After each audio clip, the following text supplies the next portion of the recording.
안녕하세요. 몽당연필입니다. 구독자 여러분 반갑습니다. 9월 3일이고요. 강연회장에 가기 전에 영상을 찍고 있습니다. 주간과 월간을 오늘 볼 건데요. 종목단에서 또 찾아낼 수 있는 거 이야기하고 8월 말부터 9월 초까지 시장의 변동성이 조금 잦아들고 있진 않지만 추석 전이고 우리가 9월 달에 포커스를 둬야 되는 거는 또 미국의 여러 가지 소비자 물가지수 발표나 FOMC에서 얼마나 금리를 올리고 기조를 얼마나 세게 말하느냐, 슬로우하게 이야기하느냐, 그거 체크하는 게 9월 달에 일이 될 것 같습니다. 다음 주 4거래일 이후에 휴일이 우리뿐만 아니고 아시아 시장이나 그리고 월요일은 노동절 이런 식으로 미국장도 휴장이 또 있으니까 조금 릴렉스하면 될 것 같습니다. 종목으로 가보겠습니다. 첫 번째는 주간 상승률입니다. 첫 번째는 코리아 SE라는 종목이 88%로 1위. 그네요. 굳이 따지자면 건설업종이고요. 건설업종 내에서 앵커 만드는 회사입니다. 케이블이나 앵커 만드는 회사고 쉽게 생각하시면 교량에 아니면 비타이명 같은데 이런 거 만들 때 구조제로 쓰이는 것들 말하는 거죠.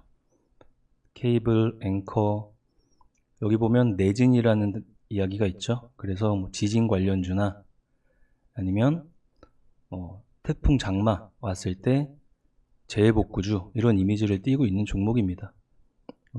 당연히 11호 태풍 흰남노 이야기 나오면서 두 번을 강하게 치고 올라왔습니다.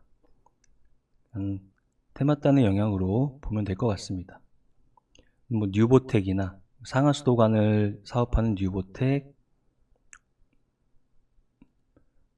우원개발, 중소형 건설주, 토공 사업하는 쪽들 이런 데가 테마단에 이번 주에 걸렸네요. 두 번째는 광림이라는 종목, 세 번째는 양지사, 품절주 성향이니까 시장의 변동성이 좀 커지다 보니까 성향이 다시 한번 드러났습니다. 뭐가 있을까요?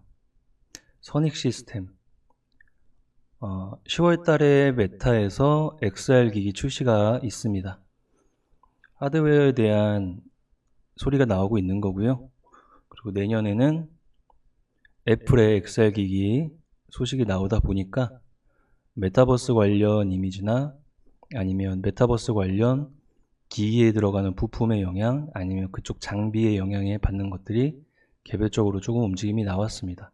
선익 시스템이 그런 축의 모습이었고 조금 더 작은 종목에서는 작은 종목이 아니고 뉴프렉스에서는 같은 로직으로 요만큼의 상승률을 보여줬습니다. 그 다음 세비캠 이번 주 33% 퉁퉁 3일 동안 옆으로 기고 있네요. 지난주 영상이었나요? 어떤 분이 매매에 대한 이야기를 한번 해주셨어요. 매매와 투자로 2차원적으로 구분을 한다면 매매는 사고 파는 거죠. 살매와 팔매, 그쵸? 그리고 투자는 재물을 던지는 거죠. 세비캠이 속해 있는 리사이클링 산업은 점진적으로 성장할 수 있는 산업은 당연하다. 누구도 부정할 수 없다. 단 신규 상장 이후에 매매라고 표현했던 거는 트레이딩 구간을 지나가고 있는 게 아닌가 생각을 하기 때문에 말씀을 드렸던 거예요. 그러면 다시 한번 말씀드리지만 리사이클링 사업에 대한 것들이 실질적으로 엄청난 성장을 가져가는 산업이라면 신규 상장 이후 트렌드를 타고 여러 가지 요인에 따라서 등락을 거듭하다가 이 모습이 투자권의 모습으로 변한다면은 전고점도 다시 돌파하고 조정이 들어갔다가 전고점도 다시 돌파하고 수급 상황도 천천히 이제 개인의 물량이 빠지고 외인이나 기관의 수량이 더 잘 들어오고 이런 식으로 움직이면서 역사적 신고가를 돌파하고 또 조정받다가 또 돌파하고 이런 식으로 해서 결론은 큰 산업이 되면은 템버가 찍히는 거잖아요. 그래서 지금의 신규 상장 섹터 내에 가장 강력한 리사이클링 사업의 세비킴이나 성일하이텍의 움직임 속에 구간을 트레이딩 라인과 투자의 라인을 뭐 굳이 구분할 수는 없겠지만 이제 경험적으로 신규 상장주 초강세 현상을 띌 때는 어느 정도 시장에서 보호예수 해제나 여러 가지 요인에 따라서 등락을 거듭하고 아니면 분기 실적을 발표했는데 시총이 너무 퍼가 높아진 상태라던가 이런 여러 가지 요인에 의해서 조정이 움직이면 그 또한 트레이딩 구간의 움직임으로 판단을 하고 이후에 이 리사이클링 산업에 대한 뷰가 내가 그냥 잘하면 당연히 정고점은 당연히 돌파를 해야 되고요. 수급은 수급대로 더 좋아져야 되고요. 그렇죠? 그런 움직임이 나왔을 때를 투자의 스케줄로 바라보는 거죠. 굳이 뭐 매매나 투자를 이분법적으로 구분하는 게 효용성이 있냐 없냐의 움직임이지만 그렇게 저는 표현을 하고 설명을 드렸던 겁니다. 그리고 궁금한 거 있으시면 탑30 제가 올려놓은 거 밑에 보면 대표 전화 하나 올려놨잖아요. 제가 뭐 바로바로 전화를 못 받으면 전화를 드릴 거니까 궁금한 거 있으면 연락을 주시면 됩니다. 자, 그 다음 오스템 임플란트 정지, 등락, 신고 라인까지 갔습니다. 최근의 특징은 중국 쪽에 소식이 조금 있었고요. 두 번째 특징은 오스템 임플란트는 지금 수급에서 기관들 수급이 들어오고 있는 상태인데 기타 법인 쪽에 수급이 좀 지속적으로 들어오고 있는 상황입니다. 이 종목은 이제 막 여러 가지 이제 기관 쪽에서 지분을 조금씩 나눠 갖고 있는 상태인데 그쪽에서 지분을 더 5% 이상 가지고 있는 사람이 추가를 한다는 거면 바로바로 공시가 나올 거고요. 그게 아닌 제3의 이제 다른 쪽에서 지금 기타 법인 쪽에 찍히는 물량들이 그쪽이라면 그 또한 지분이 더 늘어나면 공시가 대상이니까 나오겠죠. 오스틴 임플란트의 회장이 엄청난 규모의 보험 계약을 하면서 시장이 이슈가 됐었는데 이때였던 것 같아요. 그것들이 다 사그라들고 그냥 신고가 패턴으로 올라갔습니다. 굉장히 특수한 경우고 재미있는 경우네요. 자, 에클론 제약바이오 업종 중에서 최근에 가장 강력했고요. 여러 가지 이제 카티 치료제 관련돼서 기대감들이 뿜뿜 들어가고 있습니다. 자, 푸른저축은행 금리 이야기 나오면서 한 단계 점프하고 옆으로 기고 있네요. 그렇죠? 근데 은행권, 특히나 금융업종의 현재 뷰가 생각보다 좋은 편은 아닙니다. 그렇죠? 대출 관계나 여러 가지 요인에 의해서 정부의 정책단의 영향을 받고 있는 상태인데 조금 시가총액이 은행주, 금융주 섹터 내에서는 작은 편에 속하기 때문에 그냥 마케팅이 강력하게 한번 들어간 게 아닌가 판단을 합니다. 뭐 금리가 또 올라가면 또 뭐 움직이고 이런 패턴인 것 같은데 금융 섹터를 바라볼 때 전체적인 현재의 상황은 뭐 우호적인 상황은 아니라고 판단을 합니다. 도리어 배당 관련돼서 금융 섹터의 가장 큰 요인인 배당 쪽이 그쪽을 건드리면 조금 더 큰 이미지를 띌 것 같은데요. 아직까지는 그 정도까지는 뭐 제재를 가한다거나 그런 모습은 나오진 않습니다.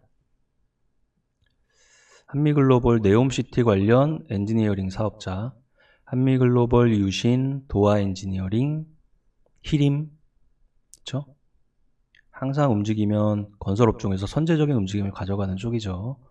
설계하는 쪽이기 때문에 설계하고 종합 관리하는 게 일인 쪽이기 때문에 국내에서 SOC 관련 사업이나 해외에서 특히나 최근에 중동의 네옴시티 관련 사업이나 이런 말들이 나왔을 때 조금 일찍 움직이는 섹터입니다. 부산항망, 가덕도 신공항, 새만금 태양광이나 여러 가지 그 다음에 SOC 이런 이야기 나올 때가 국내, 해외에선 최근에는 중동. 이수화학은 전고체 배터리 관련 사업단이 펼쳐지기 직전에 대한 기대감들이 뿜뿜 들어가고 있네요. 전고체 배터리, 최근에 2차전지 관련 쪽의 섹터의 이야기는 소재 중국 쪽에 너무나 포커스가 맞춰져 있기 때문에 특히나 우리나라는 그 비중이 너무 높고요. 미국 같은 경우는 흑연 정도만 빼면은 중국 쪽의 매출 비중이 많이 낮은 편입니다. 그래서 미국에서 IRA 법안 관련해서 그런 식으로 우리를 압박할 수 있는 거고요. 변할 수가 없다면 이용해야 되는데 국내에 있는 2차전지 소재 사업이나 배터리 셀 3사에서 할 수 있는 요인은 특히나 미국이나 이런 쪽에 있는 소재 사업자랑 조인트 벤처를 한다거나 아니면 멕시코나 아르헨티나나 남미, 칠레, 그쵸? 이런 쪽에서 공급단의 다변화를 가져가는 수밖에 없는 거죠. 그리고 여기서 또 한 단계 생각을 해보면 흑연 같은 거 생각해 볼 수 있죠. 국내도 흑연, 미국도 흑연은 중국 비중이 굉장히 높습니다.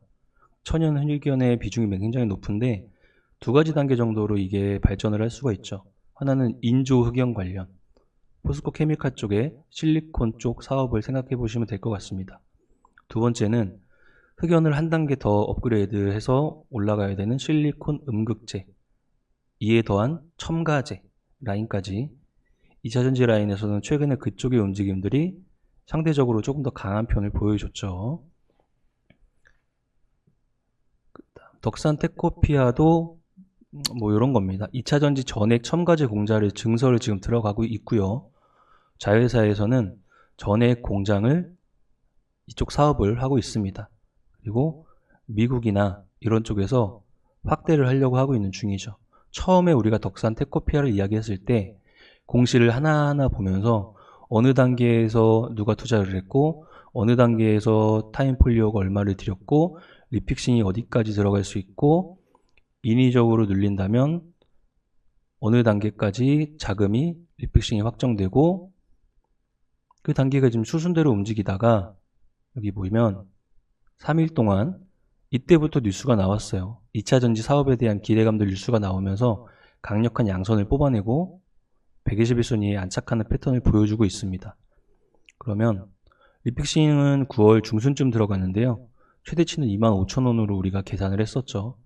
이런 자리가 리픽싱 최저가가 될 것이고 이 밑에 단의 움직임과 이 위쪽 단의 자금줄에 접점이 있다면 이런 기조는 천천히 좀 사그라들더라도 천천히 움직이려고 하지 않을까 이렇게 생각을 합니다. 진짜 오래 추적을 했던 종목인데 움직임이 이제 조금씩 나오고 있네요. 자, 영풍정밀, 고려아연, 영풍은 계열사 분리 관련, 경영권 분쟁 관련 이미지 살짝 들어가는 정도. 성일하이텍도 리사이클링 사업에 대한 이미지. 화신에서 빼야 되는 로직은 자동차 부품, 북미 법인, 그러니까 북미에 있는 공장, 8월달 수출, 그쵸? 8월달 수출 현대 기아차 데이터 잘 나왔고요. 그리고 화신이 하고 있는 셰시 사업은 현대 기아뿐만 아니고 북미 단에서 조금 공급처를 다변화해서 가져가고 있기 때문에 추이를 좀 좋게 가져가고 있는 거죠. 항상 자동차 부품 이야기할 때 화신이나 SL 같은 종목들의 특징은 북미 쪽의 공장의 포커스를 이야기했고 이 또한 크게 보면은 미국의 정책단 안에 다 속해 있기 때문에 반도체가 됐던 자동차가 됐던 2차전지가 됐던 공통적인 특징 하나는 무조건 미국의 공장이나 법인이 있어야 된다는 거겠죠. 자, 레이크 머티리얼즈 14% 움직였네요. 이번 주 엄청나게 강력했죠.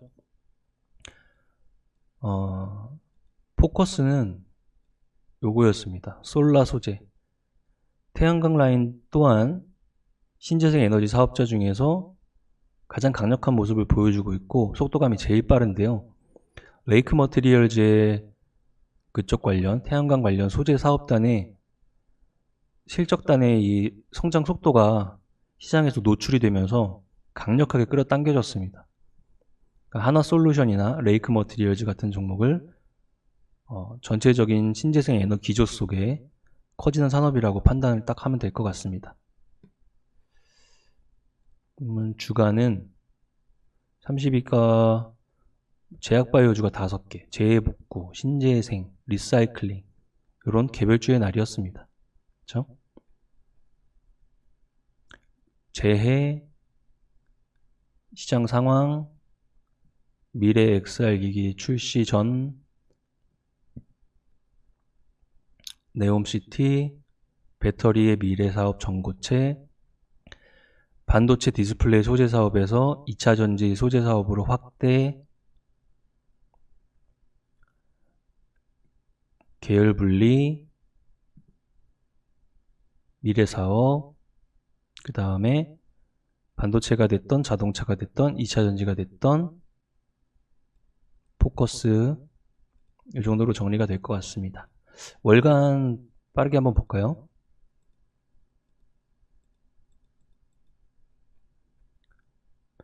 월간 상승률 1위도 코리아 SE네요. 103%.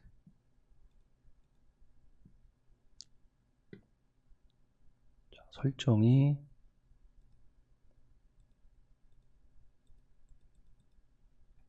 자, 이렇게 돼야 되죠. 자, 휴스틸입니다. 휴스틸 우리 처음 이야기했을 때 세아 그룹 라인들, 세아 제강 라인들과 같이 이야기했죠. 북미 땅 강관 사업에 대한 기대감들이 들어가고 있는 거고요. 뭐가 있을까요? 한미글로벌 세아특수광 둘 다 중동의 이미지들, 태광 전방산업 개화한다기보다 회복하면서 느리지만 탄탄하게 움직이고 있는 피팅 밸브 라인들, 성광밴드, 원전 관련해서 ETF 4개 동일하게 들어가고 있고 시가총액이 상대적으로 작은 종목으로 꼽았던 BHI의 그 이후의 움직임, 코스모화학, 폐배터리 관련 신사업단의 부각, 금양, 소재 사업에 대한 국산화, 수산화, 리튬, 고려아연, 계열분리 가능성,